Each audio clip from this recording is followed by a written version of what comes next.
छत्रपति शिवाजी महाराज पूरे भारत के अंदर उन्होंने जिस तेज को लहराया, औरंगजेब की सत्ता को चुनौती देते हुए औरंगजेब को उन्होंने तड़पने और मरने के लिए ऐसा छोड़ दिया कि आज तक कोई पूछ नहीं रहा है। आगरा में एक म्यूजियम बन रहा था, उसका नाम था मुगल म्यूजियम। मैंने कहा भी मुगल म्यूजियम आज के दिन पे, मैंने कहा इसका नाम छत्रपति शिवाजी महाराज का म्यूजियम रखो।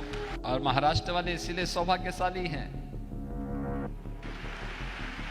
इन पूज्य संतों का आशीर्वाद आज तो आपको प्राप्त हो रहा है, सैकड़ों वर्षों से प्राप्त हो रहा है। और भक्ति से उपजी ये शक्ति ही दुश्मनों के दांत हमेशा खट्टा करती थी। समर्थ गुरु रामदास जी छत्रपति शिवाजी महाराज को यहीं से पैदा करते हैं। और छत्रपति शिवाजी महाराज पूरे भारत के अंदर उन्होंने जिस तेज को लहराया था, उस कालखंड में सोचिए, औरंगजेब की सत्ता को चुनौती देते हुए औरंगजेब को उन्होंने तड़पने और मरने के लिए ऐसा छोड़ दिया कि आज तक कोई पूछ नहीं रहा है।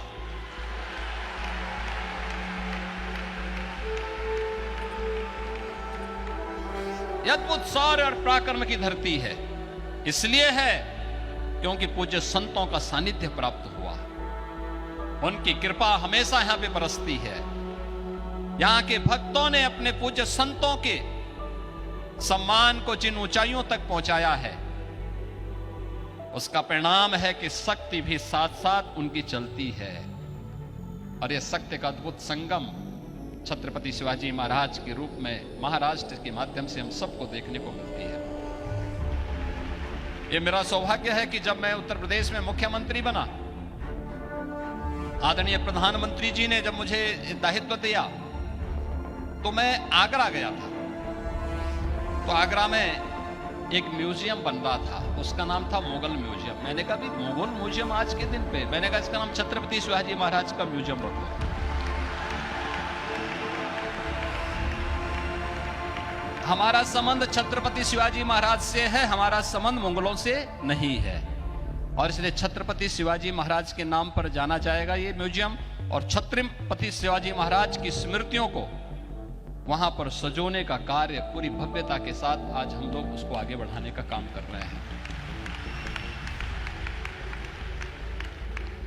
आदरणीय प्रधानमंत्री जी ने उत्तर प्रदेश में एक डिफेंस कॉरिडोर की घोषणा की। डिफेंस कॉरिडोर भी छत्रपति शिवाजी महाराज को ही समर्पित है। भारत की रक्षा सेनाएं आत्मनिर्भरता के लक्ष्य को प्राप्त होंगी, इस दिशा में कार्य भी वहां हो रहा है।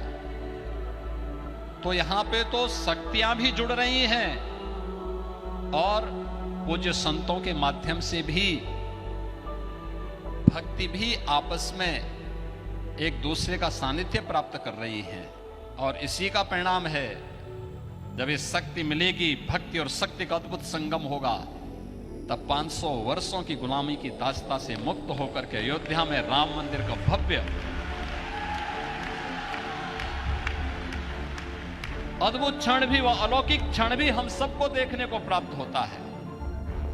हमारे पूज्य संतजन मंच पर भी बैठे हैं, सामने भी बैठे हैं। इनके सानिध्य में प्रधानमंत्री मोदी जी के कर कमलों से, उनके परम पुरुषार्थ से 22 जनवरी 2024 की जो तिथि हम सबको अयोध्या धाम में देखने को मिली थी, अद्भुत है। और ये नई अयोध्या, ये भव्य